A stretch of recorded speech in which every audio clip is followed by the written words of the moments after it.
گرا ہے بلاؤں میں بندہ تمہارا، گرا ہے بلاؤں میں بندہ تمہارا، مدد کے لیے آؤ یا غوث اعظم، مدد کے لیے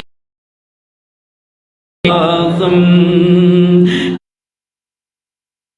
کہیں کس سے جا کر حسن اپنے دل کی، کہیں کس سے جا کر، کہیں کس سے جا کر حسن اپنے دل کی، سنے کون تیرے سوا غوث اعظم، سنے کون تیرے سوا غوث اعظم، اسیروں کے مشکل کشا غوث اعظم، فقیروں کے حاجت روا غوث اعظم رضی اللہ عنہ۔ نعرے تکبیر، نعرے تکبیر، نعرے رسالت، نعرے غوثیہ، بخشیہ دربار شریف، حافظ علامہ احسان اقبال القادری مدد العلی۔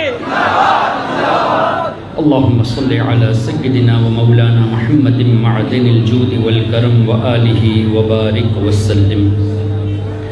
الحمدللہ یہاں کافی علماء کرام موجود ہے، اور میں ایک ان پڑھ آدمی آپ کے سامنے بیان کے لیے کھڑا ہوں، یہ ادب کے خلاف ہے، لیکن چونکہ بہت محبت سے ہمارے سرکار سجادہ نشین نے مجھے دعوت پیش کی، اس لیے میں یہاں حاضر ہوا، اور میری گزارش ہے علماء کرام سے کہ میرے بیان میں کچھ کہنے میں غلطی نظر آئے تو ضرور میری اصلاح فرما دیں۔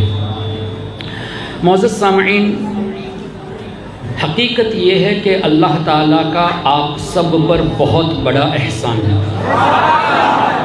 اور ہم سب پر اللہ کا بہت بڑا احسان ہے کہ اللہ نے ہمیں اولیاء کرام کی غلامی عطا فرمائی۔ اب یہ خالی کہنے سے کام نہیں چلے گا، دلیل بھی ہونی چاہیے کہ ہم خوش نصیب ہیں، اس لیے کہ ہم جب اولیاء کرام کا تذکرہ کرتے ہیں تو کچھ لوگوں کو جلن بھی ہوتی ہے، وہ یہ کہتے ہیں کہ اولیاء کی کیا ضرورت ہے، تو ان کا منہ بند کرنے کے لیے ہم سب کو دلیل سیکھنے کی ضرورت ہے، تاکہ ہم اپنے کو بھی بچا سکیں، اپنے بچوں کے ایمان کو بھی بچانے کی کوشش کریں۔ پہلی بات تو یہ ایک کو کم کر دے تو اچھا ہے نا، ایک کو بند کر دو، ساؤنڈ ایکٹ بڑھائی دو بابا۔ اللہم صلی وسلم وبارک علیہ۔ پہلی بات تو یہ ہے، قرآن کریم میں اللہ نے ارشاد فرمایا وَلَوْلَا دَفْعُ اللَّهِ النَّاسَ بَعْضَهُمْ بِبَعْضٍ لَفَسَدَتِ الْأَرْضُ، سورہ بقرہ کے آخر میں غالباً 251 آیت شریف ہے، جس کا مفہوم یہ کہ اللہ تعالیٰ اگر ایک کے ذریعے دوسرے کی مدد نہ فرماتا، اللہ ایک بندے کے ذریعے سے دوسرے کی مصیبت کو دور نہ کرتا تو زمین ختم ہو جاتی۔ وَلَوْلَا دَفْعُ اللَّهِ النَّاسَ بَعْضَهُمْ بِبَعْضٍ لَفَسَدَتِ الْأَرْضُ، یہ زمین میں فساد ہو جاتا، زمین ختم ہو جاتی اگر ایک کے ذریعے دوسرے کی مدد نہ ہوتی، دوسرے کی بلا دور نہ ہوتی۔ اب اس آیت کریمہ کی تفسیر سے ہمیں ایک چیز پتہ چلی کہ حقیقت میں دافع البلا تو اللہ ہی ہے، لیکن اللہ نے بندوں کو بھی دافع البلا بنایا ہے۔ کیوں؟ اللہ نے فرمایا وَلَوْلَا دَفْعُ اللَّهِ النَّاسَ بَعْضَهُمْ بِبَعْضٍ، تو ایک کے ذریعے دوسرے کی مصیبت کا دور ہونا، مطلب کسی کو اللہ نے دافع البلا بنایا ہے اپنے بندوں میں۔ اب اس آیت کریمہ کی تفسیر آپ اٹھا لیجئے، آپ تفسیر قرطبی لے لیجئے، آپ بیضاوی لے لیجئے، آپ امام فخر الدین رازی کی تفسیر کبیر لے لیجئے، تفسیر نصفی لے لیجئے، مدارک لے لیجئے، خازن لے لیجئے، جتنی بڑی بڑی تفسیر ہے، یہاں تک کہ جو ابن تیمیہ ہے نا، جس کو امام الوہابیہ کہتے ہیں، اس کا شاگرد حافظ ابن کثیر کی تفسیر بھی دیکھ لیجئے۔ میں ابن کثیر کا نام اس لیے نہیں لیتا کہ میں اس سے محبت کرتا ہوں، نہیں، میں اس کا ریفرنس اس لیے دیتا ہوں کہ جو غیر سنی ہے نا، ان کی آنکھیں کھلے کہ تمہارے امام نے بھی ہمارے عقیدے کی بات لکھی ہے۔ تو اب کیا لکھا تفسیر میں؟ ایک حدیث پاک تو یہ ہے کہ اللہ کے حبیب صلی اللہ علیہ وسلم نے ارشاد فرمایا ان اللہ لیدفع بالمسلم الصالح عن 100 اہل بیت من جیرانہ البلاء، او کما قال علیہ السلام، جس کا مفہوم کیا کہ بے شک اللہ تعالی اپنے ایک ولی کے سبب، کتنے ولی کے؟ ایک ولی کے سبب، بے شک اللہ تعالیٰ اپنے ایک ولی کے سبب سے اس ولی کے آس پاس میں ایک گھر نہیں، 2 گھر نہیں، 10 گھر نہیں، 100 گھر میں جتنے لوگ ہیں ان کو بلا سے حفاظت میں رکھتا ہے۔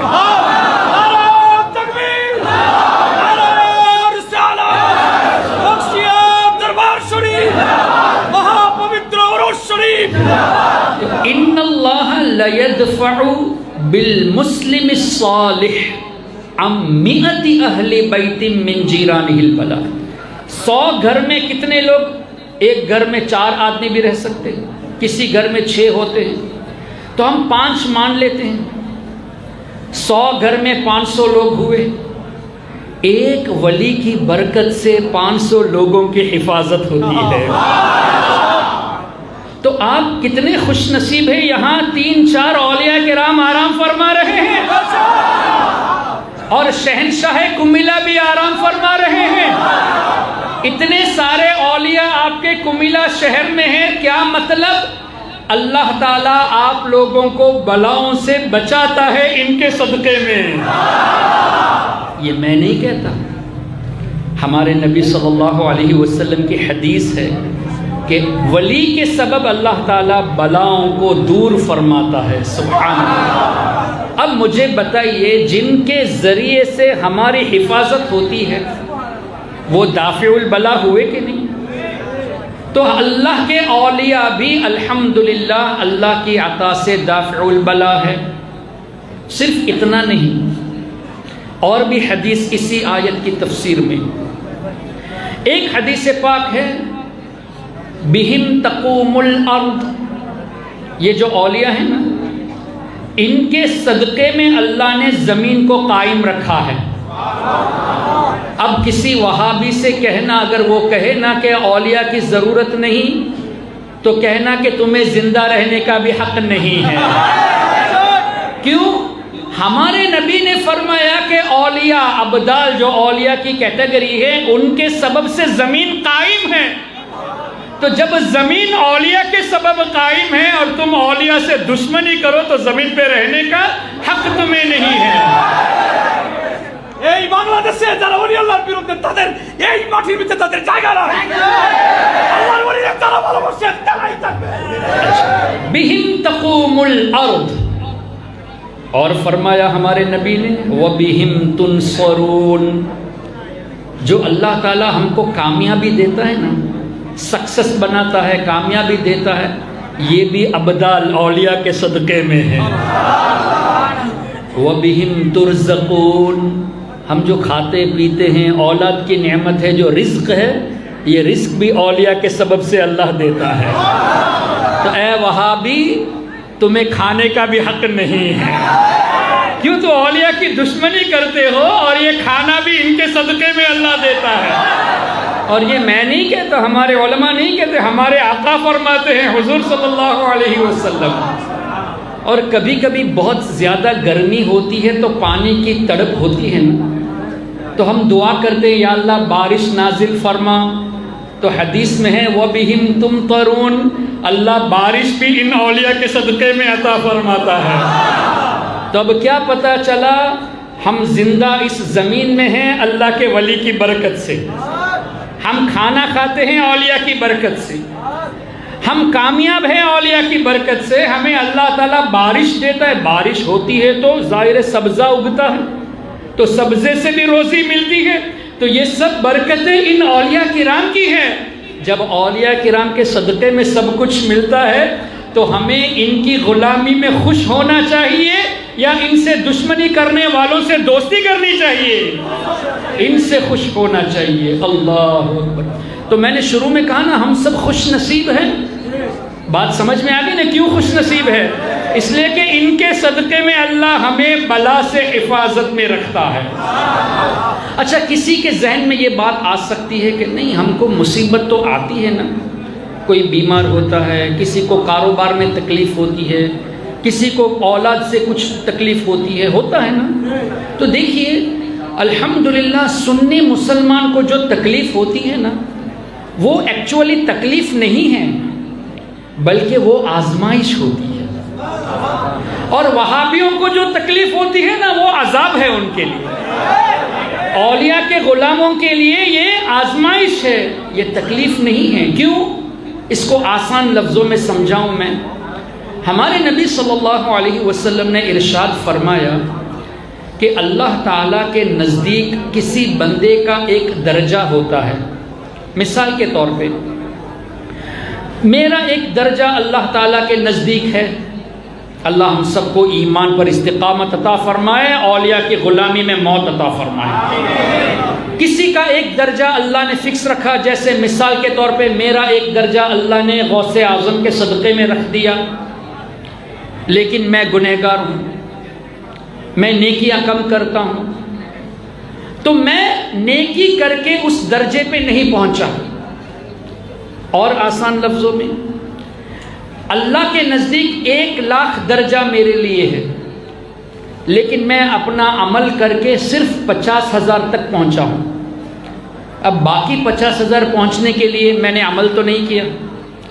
تو اللہ تعالیٰ کا یہ کرم ہے، ہمارے آقا صلی اللہ علیہ وسلم کا فرمان جس کا مفہوم کہ اللہ اس بندے کو اس درجے پہ پہنچانے کے لیے اس کے بدن میں اس کو تکلیف دیتا ہے، اولاد کے ذریعے تکلیف دیتا ہے، مال کے ذریعے تکلیف دیتا ہے، اور اللہ صبر بھی دیتا ہے۔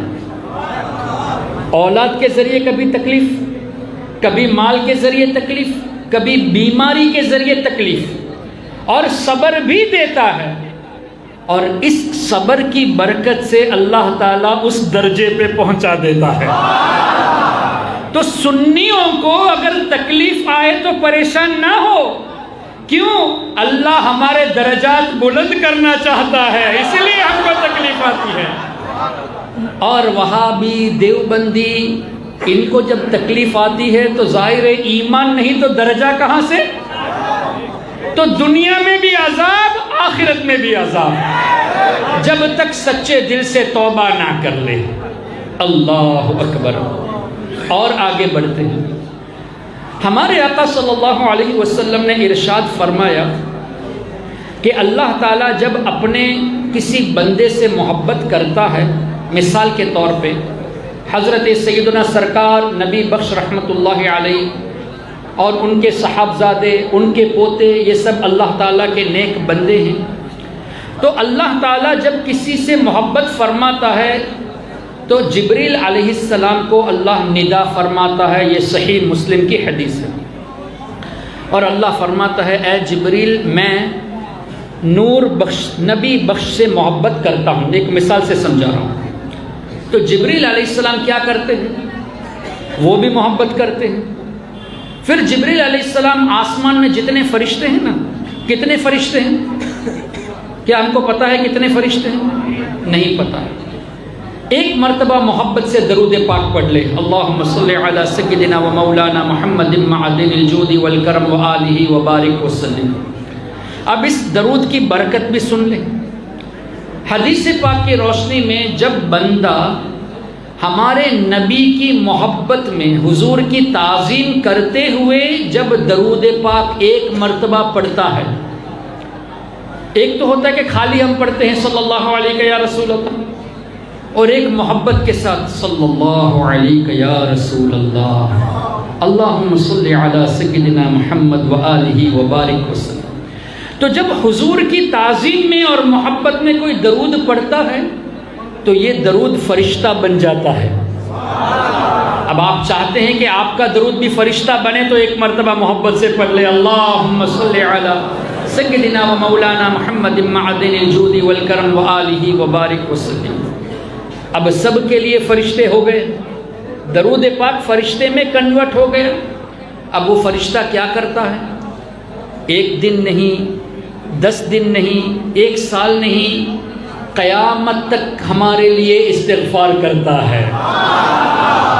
حضور کی محبت تو دیکھو، اللہ تعالیٰ سرکار کے صدقے میں ان سے محبت کے ساتھ ان پر درود پڑھنے میں فرشتہ پیدا ہوتا ہے اور قیامت تک ہمارے لیے بخشش کی دعا کرتا ہے. فرشتے کی دعا تو قبول ہے نا؟ تو ہم روزانہ کم سے کم 100 مرتبہ محبت سے درود پڑھیں گے تو 100 فرشتے روزانہ ہوں گے.